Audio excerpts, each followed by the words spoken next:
پنجشنبه مقصد نیت اون بود که در مسکو نماز خونیم، اما برادری عزیزمون دوملو احکام الدین بچهای سنت پتربورگ تلفن کرده بود که دوملو در مسکو است. زنگ زدن، در تماس شدن، گفتن دوملو اگر امکان باشه سنت پتربورگ بیو، زیرا در سنت پتربورگ ما مسجد خودمون داریم، یعنی امام خطیب از خود ماست. شاید در او پرسپکت میر اجازه گپ زدن نتیان، روز جمعه است، شغول است، آدم زیاد است. واقعا همین خیلم شد، اما رهبرای مسجد با فکرم که در تشویش موندن که اگر روزی غیر جمعه میشد اجازت میدادیم، در این روز مشکل تر است. از همین خاطر حاجی عبدالسلام گفتم بلیت بگی، گفتم من میپرم میرم لنینگراد سنت پتربورگ، همین جای صحبت باشه، ما با خاطر صحبت میریم. گفت با شرطی که با بگردی مسکو بیایی. من گفتم وعده نمیتونم اگر خدا خواسته باشد، ان شاء الله وعده نمیتونم. راستی روز سحر جمعه سنت پتربورگ رفتیم، از میدان هوایی حاجی احسان برادرمو پیشوازمو گرفت همراهی دوملوی همنامون دوملو عبدالرحیم. راستی همین عبدالرحیما در تاریخ بسیار شخصای خوب گذشتگیان، خدا نگهبانشو باشه. کم عبدالرحیم یافت میشه که فاسق باشه، از راه بیراه باشه. همونجا یک برادر نامش دوملو عبدالرحیم همنام ما، خادم دین مبین اسلام، امام خطیب مسجد. در مسجدش غیر مردم سرزمین ما تاجیکستان ما، مردم قفقاز، مردم تتر، باشقیر بسیار به اومدیان. یک مسجد تازه و آزاده. باور کنه وقتی که همت این جوان مردو را دیدم، هر ماه $5000 اجاره پولی میدادیم در مسجد، به خاطر اون که اون مسجد نگه داشته شود و 5 وقت نماز جمعه در مسجد دایر گردد. هر ماه $5000 اجاره پولی میدادیم. گفتم خوشا به حالتون. و دوملا تاکید کرد که همینجا البته که کمک همه میرسه، اما بعضی برادرای هست که اینا بسیار جانفدا هستند، با کمک دستگیری همینا الحمدلله تا به امروز هیچ وقت نشده است که ما اجاره مسجد در وقتش ادا کرده نتوانیم.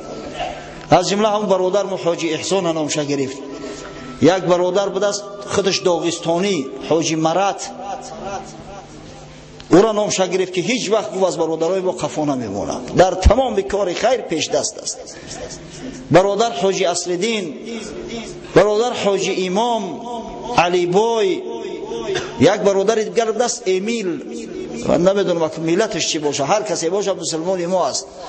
و برادرها بسیار شخصای دست به خیر دست گفت قنات من هستند، کمک میکنن.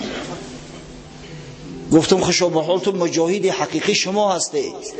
ما در تاجیکستان نازنین ایستاده مسجدامون پر کرده نمیتونیم. آفرین شما که در مملکت بیگانه، در ملک بیگانه شما توانستید که این قدر مردم جمع بیارید. روز جمعه مسجد پر، مسجد در دیوم اتجای، زمینا همه پر شفت، از دو طرف همه مردم صف بگرفته است نماز بخونده است. واقعا همین دستاورده که برادرای سنت پتربورگی ما دارن شاید در دیگر شهرها به این درجه نباشد، اما الحمدلله در همه جا مسجدها را همین جوانای ما آبادان می‌دارن. اکثر کل نمازخانه‌های مسجدها جوانای ما هستند. در حقش دعا میکنیم این برادرایی را که در شهر بیگانه ایستاده مسجد خانه خدا را آبادان می‌دارن و مردم به سوی خدا و به سوی شریعت غرا می‌خوانند. خداوند از جمیع بلا و آفات نگهبان شو باشه. پروردگارا طبق وعده حبیبت محمد صلی الله علیه و سلم در فردوس اعلا، در پهلوی کشک رسول الله صلی الله علیه و سلم از براش و قصرها عطا فرما.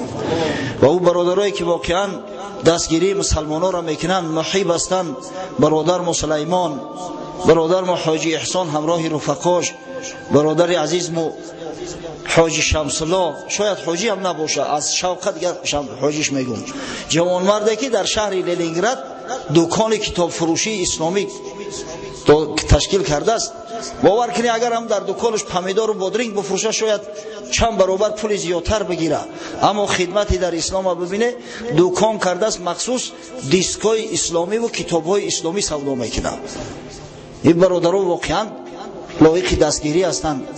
پروردگار از جمیع بلا و آفات نگهبانشون باشه و خداوند جمیع مراد و مقصوداشون حاصل گرداند و سعادت دارین نصیب و روزی ایشان گرداند. آمین. و یک برادر بود حاجی دلشاد جان، چند مدت شما میدونید نامش بسیار شنیده، بسیار محیب است. این برادر یک وقت ما در همینجا چی نو شناس شدیم خطیش حشر اعلام کردیم.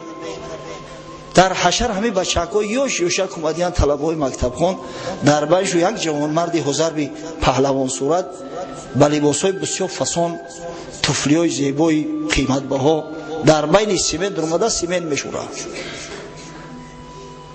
همونجا قطعی شناس شدیم. گفتم تو یک طرف بیست، نگو من خدمت کنی اومدم، حشر اومدم. و برادر در روسیه از شنیده است، چند مرتبه زنگ زد که طرفی ما نمیای. گفتم نه اکه جورا، ما دیگه تابی در مسافرت بسیار ایستادن نداریم، کوشش باید کنیم که نماز جمعه را در مسجد خود بخونیم. در طلب دعا کرده است که دست جمعی دعا کنه که خداوند گناهام عفو کنه.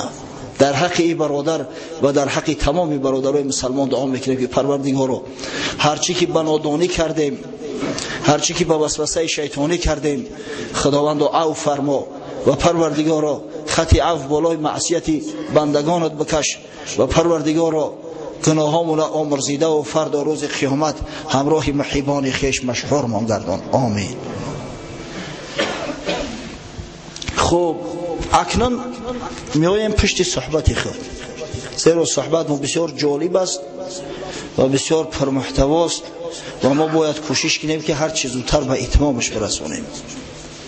یادتان باشه زمان خلافت حضرت علی رضی الله عنه رو همراه شما صحبت میکردیم. تا سال 38 هجری براتو قصه کردم. خب سال 39 هجری در اومد، وقتی که امیر معاویه رضی الله عنه دید که طرفدارای حضرت علی تا چند ضعیفتر شده ایستادیان، تا چند پراکنده شده ایستادیان، دیگر او غیرت و شجاعتی که در جنگ صفین نشان داده بودند در وجودشون نمونده بود یا در وجود کم اندر کم شمانده بود. از و وقتی که مصر ضبط کردند و محمد فرزند ابوبکر به شهادت رسید، خیلی جرأتش بیشتر شد. سال 39 الکی خشونها تأسیس داده و به مرز عراق با او سرزمینایی که تابع حضرت علی بودند فرستاد. از جمله نعمان ابن بشیر رضی الله عنه را همراه 2500 لشکر فرستاد به جانب موضع با نام عین التمر که مکان قبایل بنی تغلیب است. در عین التمر مالک ابن کعب از جانب حضرت علی والی تعیین شده بود، رهبر بود با 1000 نفر سرباز. وقتی که اینو شنیدن که قشون شامی ها می آیند، ببینید بجرأتی را 900 نفرش فرار کردند. مالک ابن کعب همراه 100 نفر ماند. به حضرت علی مکتوب نوشت که من نمیدونم دیگه زنده ما را دستگیر میکنی نمیکنی، اما وضعیت بسیار بد است، همه گریخت، 100 شخص همراه مونده است. در مقابل قشون 2500 دشمن تسلیم نمیشه، مکن انشالله مرگ بر تسلیم شدن اولا میدونم، جنگ قبول میکنم. حضرت علی در بالای منبر مردم دعوت کرد که مردم بیای به کمک مالک ابن کعب، اما طلبگارا نادر بودن، کم اندر کم بود. جنگ نابرابر قبول کرد مالک ابن کعب. تا نصف روزی با قشون 2.5 تا بیگاه حتی تا نماز عصر با قشون 2500 جنگ کرده است. اما خداوند یک کمکش براش فرستاد. عبدالرحمن ابن مخنف که از بنی ربیعه است با 50 سواره عازم کوفه بود. در راه از همه عین التمر که میگذشت حالا دید که مالک ابن کعب با دشمنان می جنگد، با ندای الله اکبر همه 50 سواره خودشون را به قشون شامی ها زدند. این شامی ها گمان کردند که کمک از کوفه اومده است از جانب حضرت علی، دیگه دم خدا کردن و گریختند. قشون 2500 مالک ابن کعب که از شدت جنگ میگه حتی دم شمشیرش گشته بود، از قهر غضب از قفاشو تاخت با اسب. 3 نفر میگه قتل کرد، با گشت اومد، دلش خنک شد. یعنی که این خارج شدن اولی شامی ها نابرار انجام یافت و مراداشون نرسیدن. اما معاویه رضی الله عنه آرام نگرفت، باز یک قشون دیگر درست کرد و به سوی انبار فرستاد که اگر انبار را گرفتید بعدا میل کنید به سوی مدائن و همون مالی که بیت المال جمع آورده است ولی به کوفه نفرستادن همون را بگیره بیاره. آمدن قشون به انبار هجوم کردن، اما دیگه جرأت نکردن به سوی مدائن روند. مال و ثروت زیادی به دست آوردن قفا گشتن. وقتی حضرت علی را شنید دیگه طاقت نکرد، خودش در اسوار شد، جانب نخیله روان شد. از قفاش اومدن که یا امیرالمؤمنین ما خودمون کفایت میکنیم، تو آرام باش. اما گفت دیگه باور به شما ندارم، شما من او طرف بیستم خودتون کفایت کرده دیگه نمیتونید. از قفا اومد که دیگه دستگیرشو نکرد، به شام رفتیم. بعدا معاویه ضحاک ابن قیس یک سرلشکری خودش با 3000 قشون فرستاد، باز فرستاد به خاطر خب کشف رزوید که احوال چگونه است، آیا ضعف دارن یا ندارن. اما در مقابلش حضرت علی حجر ابن عدی تمیمی را فرستاد که قشون ضحاک شکست داد، با شکست مواجه ساخت، شبانه گریختند با به شام رفتن. سال 39 با همه جنگ‌های خرد که از دو طرف انجام می‌یافت به پایان رسید. سال 40 آخران سال خلافت حضرت علی رسید. در ابتدای سال معاویه رضی الله عنه بصر ابن ابی ارطات که از قبیله عامر ابن لعی است، یکی از سرلشکراش است، با 3000 سواره به مدینه منوره فرستاد به حجاز. در مدینه آمدن کسی مقاومت نمیکنه که او مدینه رسول صلی الله علیه و سلم، کو جوان مردایی که در جنگ خندق پیش راه 10-12 هزار لشکر گرفته بودند، کسی دیگه مقاومت نکرد. حضرت ابو ایوب انصاری صحابی بزرگ پیغمبر که از جانب حضرت علی والی مدینه تعیین شده بود، جرأت مقاومت نداشت، در پهلوش کسی نبود، شهر پرتافت رفت کوفه نزد حضرت علی اومد، گفت کسی نخیست، هیچ کس نخیست.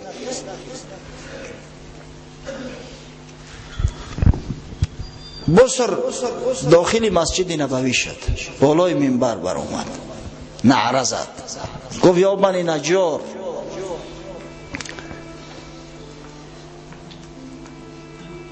و یک چند قبیله ها را، یا بنی سلیمه و دیگر قوم های را که در مدینه میزیستند، یا بنی عبدالاشهل. گفت که او شیخی که من به او بیعت کرده بودم، منظورش حضرت عثمان است، نمیبینه باشه که او شیخ. قسم به خدا گفت اگر معاویه امرم نمیکرد تمام جوانای به بلاغت رسیده تون همش قتل میکردم، تمام بالغا را در مدینه قتل میکردم. اما معاویه امر کرد که به شما کار نگیرم. ولی دیر نشد از گفت بیایی بیعت کنه. این جان خانه سوخته بسیار شیرین است. مردمی که به حضرت علی بیعت کرده بودند، بیعت داشتند، از ترس جان بیچاره اومدند با همه بصر ابن ابی ارطات، یک جاهلی که اصلا صحابی پیغمبر نیست، اومدن بیعت کردند. وقتی بنی سلیمه به خاطر بیعت اومد، گفت من شما را نمیبخشم تا زمانی که جابر ابن عبدالله را پیدا نکنه، بیعت نکنه، شما را نمیبخشم. حضرت جابر ابن عبدالله پنهان شده بود. وقتی این سخن رساندنش به نزد مادر و ام سلمه اومد، گفت مادر جان چیکار کنم؟ من میدونم که این لشکری باقی است، این مردمی ناحق هستند، اما میترسم که جانم او طرف است، فرزندام قتل میکنم، قوم همه را نیست نابود میکنن. ام سلمه مادر ما گفت که برو بیعت که دیگه علاج نیست. من گفت پسرم عمر را امر کردم، بیعت کرد. دامادم عبدالله ابن زمعه را، این عبدالله ابن زمعه شوهر همون زینب است، همون دخترچه خورده که پیغمبر صلی الله علیه و سلم وقتی نماز میخواند بالای گردنش سوارش میکرد، همون است. گفت رفتم بیعت کردم. و حضرت جابر ابن عبدالله با دل ناخواهم در زیر شمشیر مجبورش کردن بیعت کرد. در مدینه چندی خانه ها را خراب کرد بصر. بعدا روانه مکه شد، به مکه اومد. بعضی از صحابه پیغمبر گریختند از مکه. تاریخ همی است برادران، حکم پروردگار همی است. وقتی به قدر شخصای بزرگ نرسیدی بالا همی ظالما مسلط میشوند. باید به قدر شخصای بزرگ برسیم، باید حق شناس باشیم. مردمی که از قفای حضرت علی نخیستند، ببینه زرگوشوار از ترس بصر ابن ابی ارطاد دره به دره گرفته و پنهان میشدند. در مکه تمام مردم مجبور کرد همه بیعت کردند. از مکه خارج شد طرف یمن، به یمن آمد. در یمن عبیدالله ابن عباس برادر حضرت عبدالله ابن عباس پسرعمک پیغمبر والی بود. این بیچاره دیگه زورش نمیرسه، سراسیمه شتابان گریخت. بصر آمد در یمن تمام طرفدارای حضرت علی را قتل کرد، کسی دستگیر کرد. حتی دو پسرک خرد نابالغ از عبیدالله بودن، دو پسرک خرد، یکی نامش قسم، یکی جعفر. همون تفلکو را کشت. در خانه یک عربی بدیان، او بیچاره خیست از بن کنانه، گفت تو شرم نمیداری ای خدا، همین تفلکو چیکار کردی که تو قصد کشتن اینا داری؟ همون تکی از اول مرا بکش. بیچاره شمشیر کشید جوان مردونه. اول بیچاره اون مردی از بن کنانه را کشتن، بعد همین دو تفلک سرشون از بدنشون بریدن مثل گوسفند.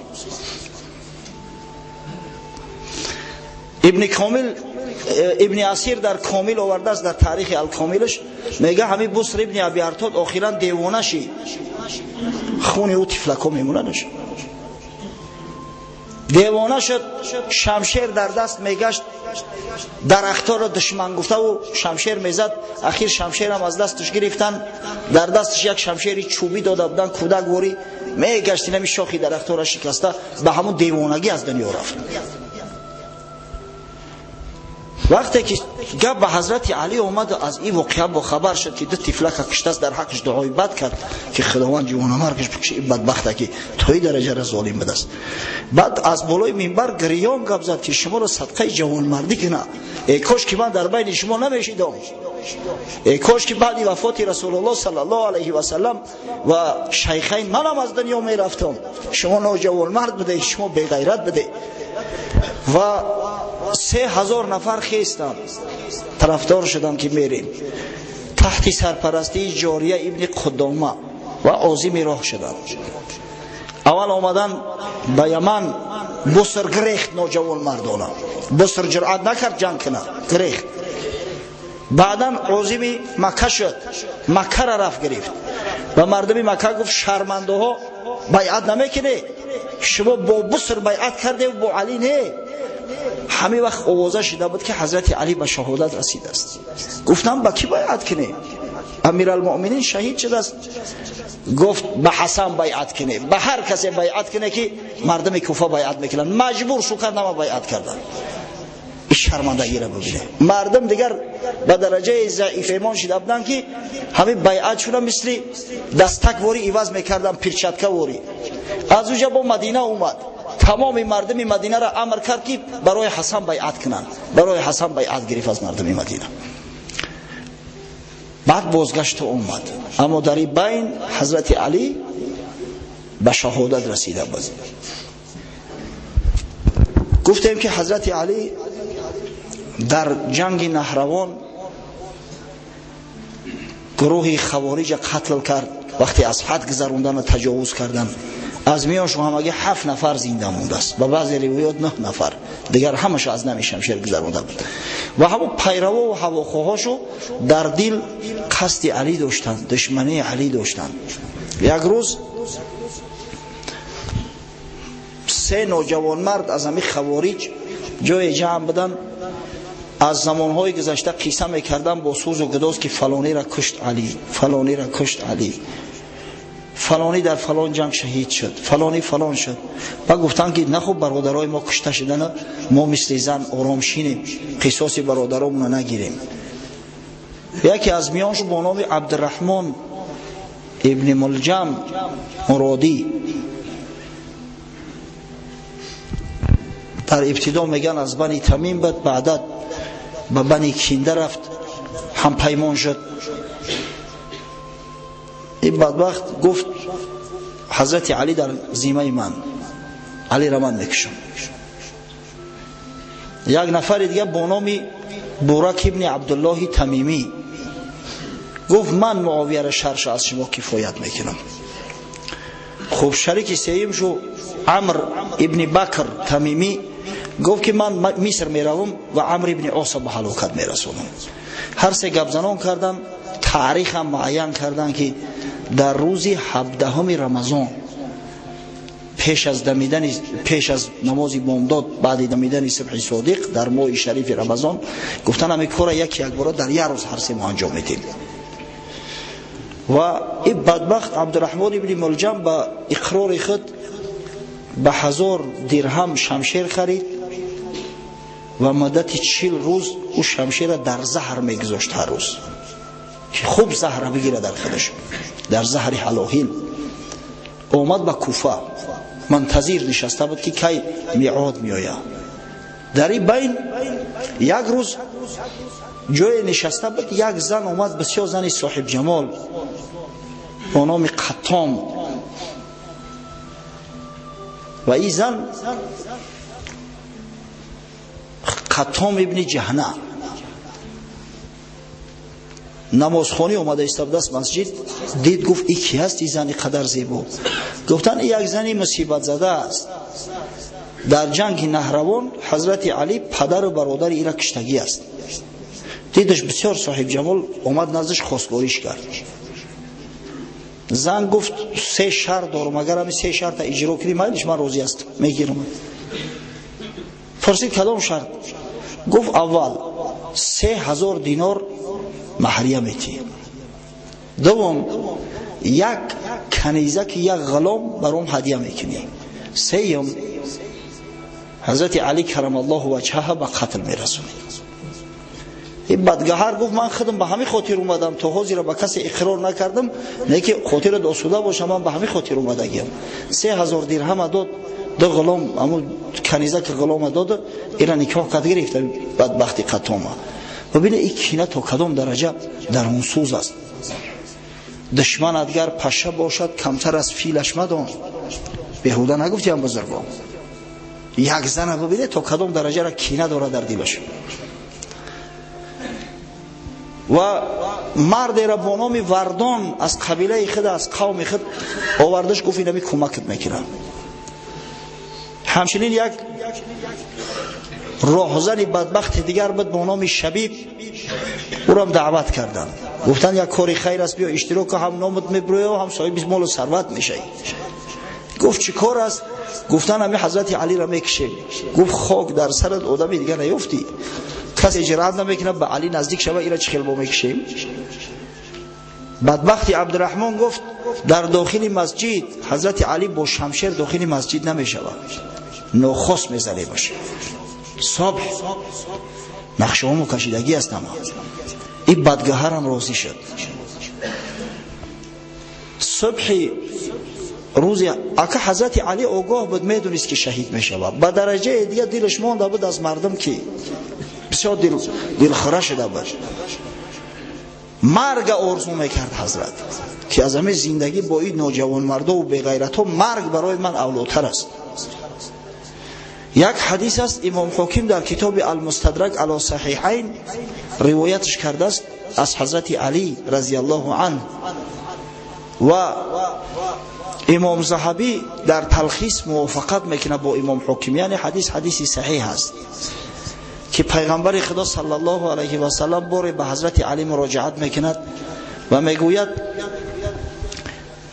الا ان الامه ستغدر بك بعدی، آگاه باشی یا علی که امت بعدی من به تو خیانت میکند، و انت تعیش علی ملتی و تقتل علی سنتی، تو به ملت من زندگی میکنی و طبق سنت من به خاطر دفاع از سنت من به قتل میرسی، به شهادت میرسی. من احبک احبنی و من ابغضک ابغضنی.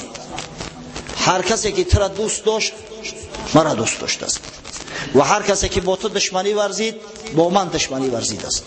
در یک روایت اومده است که با پیغمبر دوام میته که و من احبنی فقط احب الله یا احبه الله. هر کسی مرا دوست می‌داره او خدا را دوست می‌داره یا خدا او را دوست می‌داره. بعداً حضرت گفت ستخذب هذه من هذا. زود است که ریش نشان داد. همین ریش گفت از سرت به خون آلوده می شود، یعنی ضربه را در سر میخوری. این یکی از معجزات حضرت رسول الله صلی الله علیه و سلم است که بعد وفاتش واقع شد. حضرت علی میدونست، حتی بعضا غضبش میکرد، میگفت کو همون شرار، کو همون قاتل ابله چرا تأخیر میکنه، چرا کار تز تمام نمیکنه که زود به وصال خدا برسه. در همین صبح 17 حضرت فرزنداش از خواب بیدار کرد.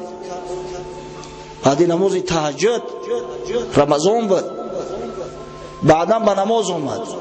از در مسجد وقتی وارد شد گفت الصلاه الصلاه، به نماز بیایید، به نماز آماده شوید ای مردم. همه وقت هجوم کردند. اول شبیب زد ضربه، حضرت خش قفا کشید، شمشیر در زد، در تخته در خورد. اما این بدبخت ملعون از این طرف بود، در قرن حضرت در پیشانیش از پیشانی بالاتر در همه اوبکی سر به شمشیر زد، به شمشیری که با زهر آمیخته بود. در یک لحظه خون تمام روش فرا گرفت. این بدبخت شبیب گریخت، از فرصت استفاده بود، در میان مردم آمیخته شد گریخت. وردان تا خونش گریخت، اما یک شخص از حضرموت از قفاش اومد در خونش قتلش کرد. اما عبدالرحمن ابن ملجم دستگیرش کردن، میخواستن پارش کنن، اما حضرت علی معنیشو کرد، گفت آرام باشی، ما حق نداریم. گفت اگر گفت شهادت رسیدم، به حضرت حسن فرزندش گفت که به همین شمشیر خودش بدبخت قتل کرد، اما اگر به شرطی که زنده ماندم من خودم خطیش صحبت بکنم. خون از سر روش میریخت. حضرت با عبدالرحمن ابن ملجم مراجعت کرد، گفت بدبخت، گفت مگر من در حقیقت نیکی نکرده بودم؟ گفت بله. تو به سعادت؟ گفت چرا این کارا کردی؟ به چی خاطر؟ گفت گپ بسیار نکن، من این شمشیر 40 روز در درون زهر گرفتم، اگر گفت یک شهر به همین ضربه بزنم همش بمیرم. مهلتت بر شمار است، اگر یگون وصیت داری وصیتو بکن، گپ بسیار نکن. و حضرت وصیت تاریخی خود کرد. در همون حالت خونش آوردنش، جیانش جعده ابن حبیره پسر امیهانی پسر اپش پیش در آورد، گفت نمازی مردم بخوان. خودش آوردن در خونه.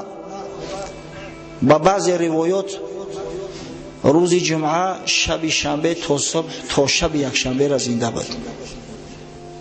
با بعضی روایات همون روز میگن جان به جان آفرین تسلیم کرد، اما وصیت کرد. باور کنه وصیت چه میخونه گریان میشه. وصیت از مال و ثروت دنیا نه، از جاه و منصب نه، از تقسیم مال نه. وصیت از نماز است، وصیت از روزه است، وصیت از حج و زکات است، وصیت از صدقات و خیرات است.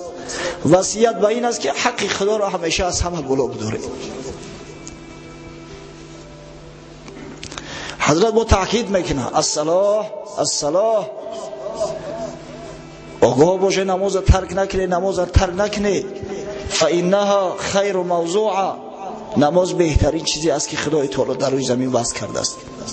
و صیام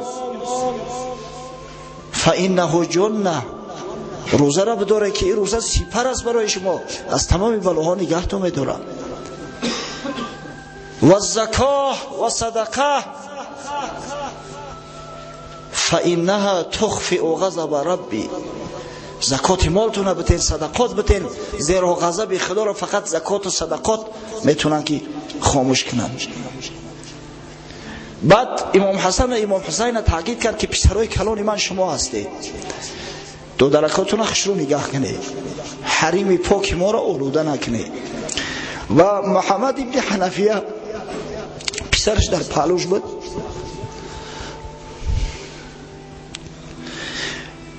سبحان الله. با محمد گفت بچه جان گفت یا مولای تا هستند یا رهبرای تا هستند، هم برادرای بزرگت هستند، هم حق دارند در بالای تو، اطاعت اینا را کن. و به امام حسین گفت شما میدونید که من محمد دوست میدارم، محمد دوست میدارم، شما هم دوستش میدارید. نکنه که مثل بعضی ظالما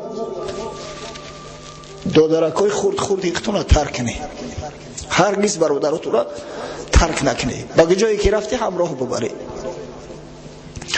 همین نصیحتی پدر را گرفتند حضرت ها که وقتی میخوانیم حرب کربلا را، در حرب کربلا قریب اکثری کلی فرزندای حضرت علی به شهادت رسیدند، زیرا حضرت امام حسین یگان تشنه گذاشت، غیر محمد ابن حنفیه که به سفر برآمده بود همه را دیگه خطش گرفته بود، خواهراش برادراش هم همراهش بود. و حضرت شبانه گرانده شد. حضرت علی در مسئله موضعی که گرانده شده است اختلاف فی حد بسیار است. خطیب بغدادی چندین روایت ها را آورده است با اسناد. با یک روایت که روایت صحیح تر است میگن حضرت علی را شبانه فرزنداش امام حسن، امام حسین و عبدالله ابن جعفر پسر برادرش شستند در قصر الاماره، دار الاماره، در همون مکانی که زندگی میکرد در حولی خلوت گراندنش.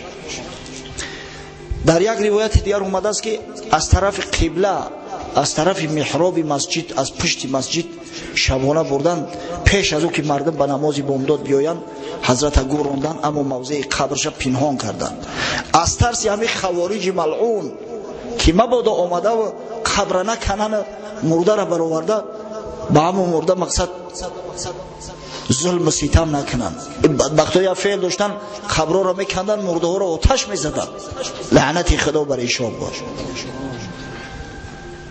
در یک روایت دیگر اومده است که بیرون از کوفه خارجش کردن، در یک موضع پنهانی گراندنش و همون موضع را غیر فرزنداش کسی نمیدانست.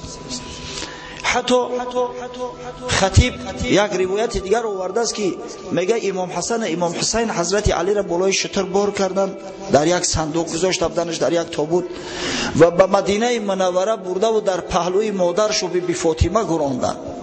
این روایت هم است.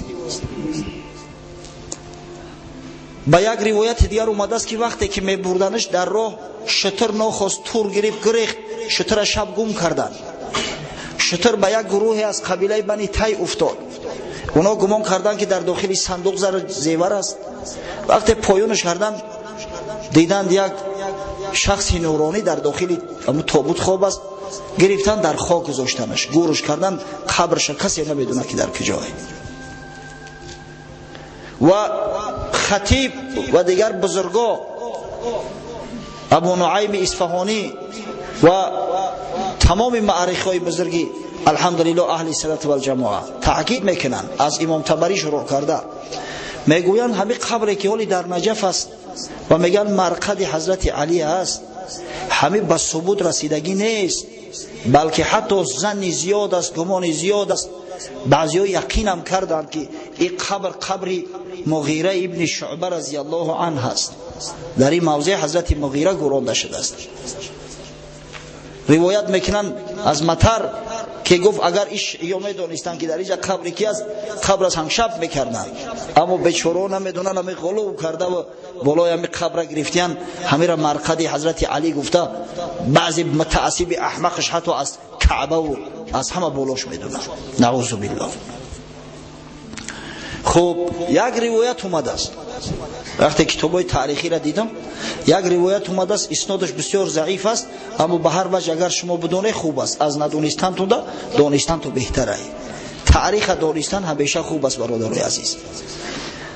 از هنگامی که چشنه می رفتیم در مسکو بودیم، در مهمانخانه یک برادر اسپانی مسلمان شده است. پرسید که صلات مغرب، گفتیم الحمدلله ما در حجره ما نماز با جماعت خوندیم. بعد قطعش صحبت کردیم از کجا هستی و چی هستی و از اسپانیا بوده است.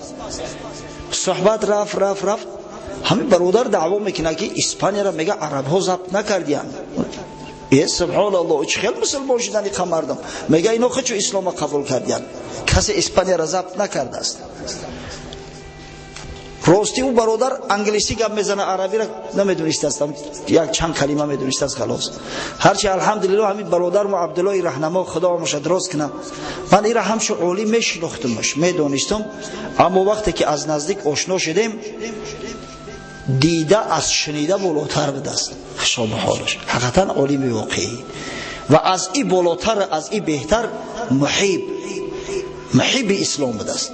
علمایی که محب اسلام باشند در نظر دارم بعضی زیایی را کم هستند، انگوش شمار هستند. این از همون برادرایی است که محب اسلام بود است. خدا برکتش بده. این ترجمه میکنه کرد. بعد من خطیش بحث شروع کردم تا ساعت 12 میشه بحث کردیم. بعد دلیلش آوردم ایالا. گفتم مردک آخه عربا که اسپانیا نرفته باشن جبرالتر چی میگویی؟ گیبرالتر. گفت اون گیبرالتر به نام تاریک است. گفتم خیلی تاریکیه؟ گفت این تاریک یک پادشاه گوت ها، قوم های گوت، یعنی قبیله های گرمانی. از کجا میگویی تو ایگا پوتا؟ نام یک کتاب هم میبرم معلیفش کی؟ گفتم تولد شدگی است. گفت سال 1924 مرده است. گفتم این اعتبار نیست گپی ایران، نامعقول کرده است. بعد از کتاب مستشرقای خارجی و از کتاب تاریخ نگارای اسلامی و براش دلیل و حجت بسیار آوردم. جنگ های تاریخ ابن زیاد، شکسته شدن قشون یا تو هسته فریدریک پادشاه گونها گفتیم به جنگ می آید، کشته شدنش ایالا گفتیم اخیر مسترمان. بعد دستاش برداشت تسلیم شد. برادرمو عبدالله رهنما میگه که دول هم سری وقت بس که این میگه پروفسور هیستوریا. ما گفتم پروفسوری خوک نیستیم، نه که الحمدلله ای تاریخ بخبر هستیم. اگر که تصور کنه که من تاریخ نمیدونستم قطعی برادر چه خیلی گپ میزدم، چه خیلی را اثبات میکردم که الحمدلله مسلمانای عرب، مسلمانای بربر داخل اسپانیا شدند. در اوج اینقدر حکومت ها تشکیل کردند، دولت ها تشکیل کردند. آخران دولت شد دولت غرناطه گرینادا سال 1459 برهم خورده است از جانب شاه فردیناند پادشاه اسپانیا. وقتی همین گپورا که گفتمش به همین نامو بعد تسلیم شد، نباشه قبول نمیکنه. از همین خاطر این تاریخ بسیار فنی مهم است. همین قصه را براتون میکنم. قصه اساسش کم است، اساس ندارد بگیم من میشوه، اما شاید در بحث مباحثه با شیعه همین قصه را بیارن. شما باید بدونینش که جوابشون گفته بتونید. در روایت آمده است که وقتی که حضرت علی از دنیا میگذشت خلوت فرزنداش وصیت میکنه. یک موضع است میگه یک نجف است. نجف اصلا جای بلندی را میگن، تیپه را میگن، تل. در همون جمعه رباری بگورونه شبانه تا کسی قبر ما نبینه. شب تابوت حضرت گرفتن بردن در همون نجف بیرون از کعبه، چند کیلومتر دور است، و گوراندنش خلوت. کسی آگاه نبود، کسی نمیدونست در کجا است. از بین 149 سال گذشت. زمان خلافت هارون رشید شد. علاقه اموی ها سر قدرت رفته بودند، جای اونا خلافت عباسیان مستقر شده بود. در زمان خلافت هارون رشید بار هارون رشید به شکار میبراید.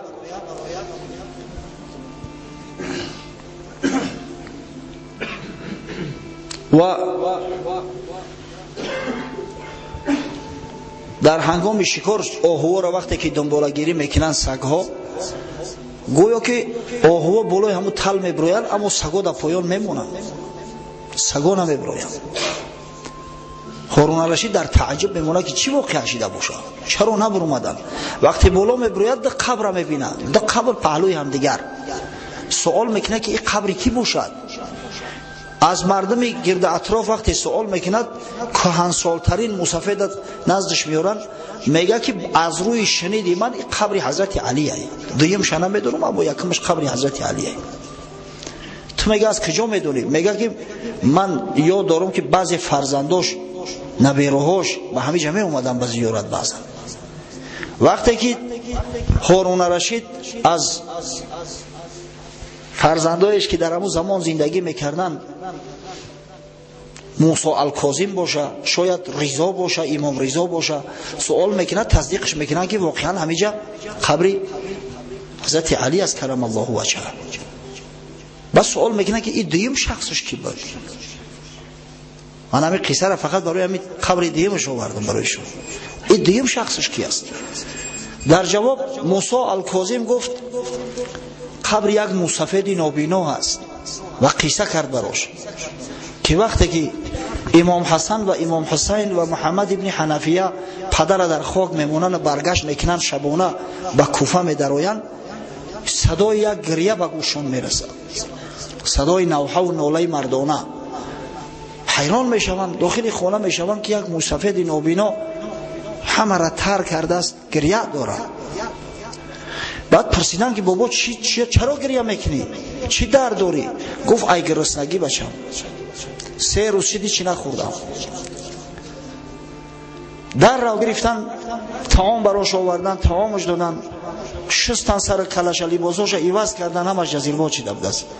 بعد گفتن تو کسی نداری؟ صاحب نداری؟ گفت نه. و گفتن تا این 3 روز ترا کی نگاه میکرد؟ ترا کی نگهبانی میکرد؟ کی لباسای ترا عوض میکرد؟ مسافر گفت من نمیدونم. یک جوان مرد بود، هر صبح پیش از دمیدن صبح صادق و هر شب بعد خفتن خانه می اومد، طعام میداد، لباسام عوض میکرد، میبرد قضای حاجت میکردم، در بستری خواب میکرد، با صبح می اومد میخیزوند. 3 روز شد که هم آدم نیست ناومد است. و میگه صداش به شباهت داشت به امام حسن. امام حسن شکل صورتش به رسول الله صلی الله علیه و سلم مانند بود، اما آوازش صداش به حضرت علی شباهت داشت است. بعد گریان شدن، گفتن اون مرد مرد، شهید شد. دیگر مسافر گریان میشه و پیش خدا التجا میکنه که خداوند جان ما قبض کن و همون حالت میگه میمرم. وصیت میکنه دم وقتی گریه‌اش که بری درم بری حبیبم گورانم در بری علی و همین مسافر میگه بردانه در اونجا گوراندمش. راستی که این قصه مثل افسانه است، زیرا اصل نداره، ثابت شدگی نیست، اما به هر حال همون رفتار و کردار حضرت علی را روشن و آشکار میکنه که همین جوان مرد بود، همین شخصی بزرگ بود و همین شخصی بزرگ در سال 17 ماه رمضان به شهادت رسید. امام حسن خطبه خواند، گفت مردم، مردی را کشته که مثل او به جوان مردی او امروز در کره زمین کسی نیست از زنده ها. و در شب کشتنش که در این شب قرآن نازل گشته است، در شب کشتنش که در این شب حضرت عیسی علیه السلام خداوند به آسمان برداشت، در شب کشتش که یوشع ابن نون صاحب موسی علیه السلام پیغمبر بنی اسرائیل که مجاهد بود در همین شب کشته شده است، به شهادت رسیده است. این مردی بود که پیغمبر صلی الله علیه و سلم در هنگام جنگ ها بیرقش در دستش میداد. این شخصی بود که پیغمبر صلی الله علیه و سلم با او گفت انت اخی فی دنیا و الاخره. وقتی که بین صحابه ها برادری را بنیاد کرد، گفت تو برادری من هستی هم در دنیا و هم در آخرت. انا میخل مرد از دست داده. وقتی که آوازه به معاویه رسید، سبحان الله، ما نگفتیم و دو قاتل دیگر چیکار کردن، کوتاهکه گپ زنیم. گفتیم عبدالرحمن ابن ملجم ملعون دو شریک دیگر داشت، یکیش قصد کشتن معاویه رضی الله عنه را داشت و دیگر قصد کشتن عمرو ابن عاص رضی الله عنه. او شخصی که قصد کشتن معاویه را داشت، بورک ابن عبدالله تمیمی به شام اومد. در همون روز 17 در بعض روایات خنجر داشت در دست، در بعض روایات شمشیر. به معاویه هجوم کرد. حضرت معاویه عادتا به پاسبان نمیگشت، به جاندار نمیگشت، همین قدر دستگیر کرد که یک ضربه بزنه و همون ضربه در دنبش آمد، در دمغازه، و در او دستگیرش کردن.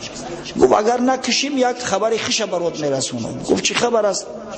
گفت که در همین ساعت حاضر علی را به قتل رساندند. گفت نامعقول کردی، شاید کشتش نتونست. گفت نه. علی گفت پاسبانو میگردم قتلش. علی توکلش فقط به خدا میکنه، او رو علیق میکشن. همون حضرت معاویه گفت همین خوشخبری تا از مرگی تو، امر کرد قتلش کردن. و حضرت معاویه گریست وقتی از قتل حضرت علی بخبر شد. زنش شبانه بود. زنش گفت تو چی گریه میکنی؟ و تو بر ضدش دشمنی کردی، خیستی، اینقدر سال جنگ کردی. گفت زنی ناقص العقل. واقعا همین زن مردم مدراز ناقص العقل میشوند. تو نمیدونی که مردم مسلمانا چه شخصی بزرگی را از دست دادن، چه فضلی را، چه علمی را، چه فقهی را از دست دادن. اون مردک از حد ناس بود، افقه مردم بود، اعلم مردم بود. ابن کثیر در البدایه و النهایه همین را آورده است. و او شخصی که به مصر رفته بود از برای قتل کردن عمرو ابن عاص، صبح منتظر بود. این ملعون را ببینید در داخل مسجد با منتظر بایستند. قتل در داخل مسجد میکنن، در خانه خدا. عمرو ابن عاص شبانه چی طعامی را خورده بود است که شکمدر چیده بود است. صبح به مسجد آمده نتونست. در جاش یک رفیقش تعیین کرد امام و با نام خارجه. وقتی که خارجه به مسجد آمد از برای نماز خواندن و پیش در اومدن، او بدبخت اما عمرو ابن بکر با شمشیر زد، در یک لحظه به قتل رسانده شد. و هر باره که با شمشیر میزنن نعره میزنن لا حکم الا لله، حکم فقط خدا کرده میتونه. همون پدرسگی که حضرت علی را کشت، او بدبخت همیشه لا اله الا الله میگفت، لا اله الا الله، ذکر میکرد، قرآن میخوان. در بعض روایات اومده است حضرت عبدالله ابن جعفر غضبش کرد، بدبخت اول یک دست شبرید، ذکر میکنه، بعد دست دیگر شبرید. ای خشم غضب چشماش کفت، اگر چند حضرت علی معنشو کرده بود که مسلش نکنه. وقتی میخواست زبانش ببره، بعد در گریه و ناله زد که ها زبان من نبری که ای ذکر میمونم، برای من دهشت است که یک لحظه به ذکر خدا باشم. ببینید وقتی شخص منقورت کردن ملعونه، دیگه نه ذکر فایدهش میکنه نه قرآن فایدهش میکنه. دست به این جنایتی بزرگ زد و نامش در تاریخ با لعنت یاد میشود. یکی از لعنت زده های خدا و پیغمبر خدا است. اما دعوای این را داشت که من در راه حقم، حق رفتار میکنم. همین عمرو ابن بکر نعره زد لا حکم الا لله، گرفتنش، دستگیرش کردن، آوردنش نزد عمرو ابن عاص. و به عمرو ابن عاص امیر گفته مراجعت میکنن. گفت ای کی است؟ گفتن عمرو ابن عاص. گفت من کی را کشتم؟ گفتن تو خارجه را کشتی بدبخت، یک آدم دیگر را کشتی. گفت من مقصدم تو بدن یک خیک خلاص خوردی.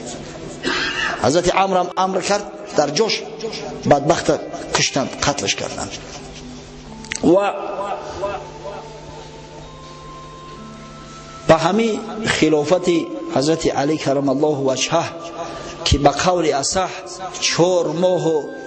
4 سال و 9 ماه و 3 روز ادامه یافته است، خاتمه یافت. خلیفه راشد چشم از جهان پوشید. بعد دیگه خلافت قطع شد. بعد حضرت علی دیگه امارت اومد، سلطنت اومد، پادشاه ها اومدن، امیرا اومدن. اما خلافت نبوت به حضرت علی به قول اصح قطع شده است. بعضی‌ها میگن که 9 ماهی که حضرت امام حسن هم بعد حضرت علی خلافت کرده است، او هم در خلافت نبوت داخل است. زیرا پیغمبر خدا صلی الله علیه و سلم فرموده است خلافت النبوه 30 عاما، خلافت پیغمبری نبوت 30 سال ادامه می‌یابد. اما چند ماهی را که امام حسن خلافت کرده است اگر زم کنیم، اگر بگذاریم در بالای همین خلافت 4 خلیفه راشد جمع الجمع 30 سال پره میشود، 30 سال قمری. از همین خاطر امام حسن هم در خلفای راشد داخل میکنند. راستی که وقتم تمام شد. درباره فضایل حضرت علی من میخواستم یک دو سخن دیگه بگم، اما افسوس که میبینم وقت تنگ است. اما این شخص بسیار شخصی بزرگ است، بسیار شخصی بزرگ است. متاسفانه وقتی که مبارزه و ضدیت بین اهل تشیع و تسنن به حد بالا رفت، مردم دیگه به ترس هراس از فضایل حضرت علی گپ میزدگی شدن. ای مردم ای چی میترسی؟ از برای خدا. این مردی واقعی است، به نهایت شخصی فاضل است. این شخص کسی است که پیغمبر دوستش می داشت، خدا دوستش می داشت. درباره فضیلتش من یک ساعت گپ زده بودم اما کفایت نمیکنه. و همین شخصی بزرگ بعد وفاتش به دشنام حقارت ها دچار شد. شخصی را که مرد از شهید شد از بعضی به سعادت ها دشنام حقارت میکردن. در مستدرک امام حاکم آمده است از عبدالرحمن جدلی، میگه نزد مادرم ام سلمه اومدم، سلام علیک کردم. میگه مادرم رضی الله عنها مراجعت کرد، گفت از کجا هستی؟ میگه گفتم از مردم عراق. گفت هل یسب رسول الله صلی الله علیه و سلم عندکم؟ در ملک شما گفت پیغمبر صلی الله علیه و سلم دشنام میتن؟ میگه گفتم معاذ الله، خدا پناه بده، این چی سخن است میگوی؟ چه شخص زبانش میگرده و پیغمبر خدا صلی الله علیه و سلم دشنام میتن؟ دشنام پیغمبر کفر است. در جواب میگه گفت سمعت رسول الله صلی الله علیه و سلم یقول من سب علی فقط سبنی. گفت من از پیغمبر خدا صلی الله علیه و سلم شنیدم که حضرت میگفت هر کسی که علی را دشنام بده مرا دشنام داده است. حدیث امام حاکم به شرط شیخین روایت کرده است و امام ذهبی در تلخیص مستدرک موافقت میکنه با او. حدیثی صحیح است. متاسفانه وقت متنگ است. عقب بسیار در یک جای عجیبش رسیدیم، ولی عاقبت خلافت معلوم نیست به چی رسید.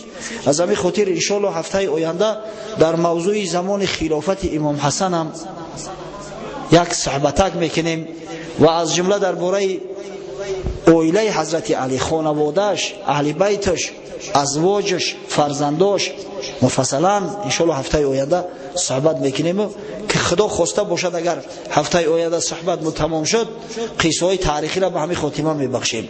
اما اگر با گفتنی اگر باقی ماند با هفته دیگرش ان شاء الله داملا ابراهیم گمان میکنم که تمام سوالا را جواب گفت در این مدتایی که ما نبودیم. در آخر دعا میکنیم که پروردگار رو شنیدن تاریخ، قصه های تاریخی که از تاریخ بزرگان اسلام رد بدل می شود از برای ما عبرت قرار ده و پروردگار رو مساعدت فرما که حق شناس باشیم، مرد شناس باشیم، یا مرد باشیم یا در خدمت مرد، و خداوند عاقبت کار مسلمانان را به خیر انجام ده. پروردگار رو جنگ نزاع‌هایی که بین مردم مسلمان در تاریخ واقع شده است برای ما نمونه عبرت قرار ده تا هیچ وقت مسلمان بر ضد برادر مسلمان خود تیر و تفنگ کشی نکند. پروردگار را بین الفت، مودت، محبت، دوستی برقرار کن تا اینکه دشمنان نتوانند که در میان صفهای ما رخنه وارد سازند. و پروردگار را عاقبت کارمون به خیر انجام ده. و پروردگار را محبت حبیب محمد صلی الله علیه و سلم و محبت اصحاب بزرگوارش خاصتا چاریار حضرت خلفای راشد آن حضرت صلی الله علیه و سلم را در قلب ها جای ده. و پروردگار را مساعدت فرما که این محبت توانیم به اهل بیت خیش، به فرزندان خیش نیز دهیم و اونا را نیز در روحیه محبت اسلام، محبت خدا و پیغمبر و اصحاب بزرگوار کلام سازیم. و خداوند جمیع مراد و مقصودی بنده های مؤمن برآورده گردان. ربنا افتح بیننا و بین قومنا بالحق و انت خیر الفاتحین برحمتک یا ارحم الراحمین. محمدی برادر اسلامی من است، اگر چند سین سالش بس میشاید که پدرش بگیم، اما ما و شما همه برادر اسلامی هستیم. دعا میکنیم که خداوند جمیع مراد و مقصوداش حاصل بگردونه. خدا نگهبانش باشه که همین دستورساز ما هم حضرت است. و در حق فرزندش یار محمد دعا میکنیم که پروردگار از جمیع بلا و آفات نگهبانش باشه.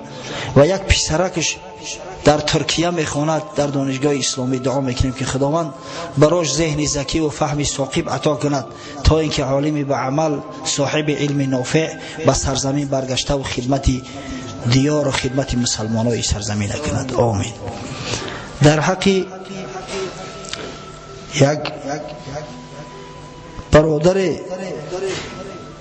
خوب ببخشید، در حق یک خواهر اسلامی که طلب شفا داشته است، ایشان الحمدلله زنگ زد گفت یک خواهر اسلامی بیمار است، طلب دعا دارد که دست جمعانه دعا کنیم. در حق این خواهر و تمام خواهرای مسلمان، هر کسی که امید دارد، در حق فرزنده که خودمون ما دعا میکنیم که خداوند براش شفای کامل عاجل عطا کن و پروردگار تمام زنهای مسلمان، خواهرای ما، مادرای ما را در پناه خیش، در حفظ خیش نگه دار و خداوند عصمت ایشان را، ستر ایشان را، مستورگیشان و شرف و کرم ایشان را دفاع حمایت کن. آمین.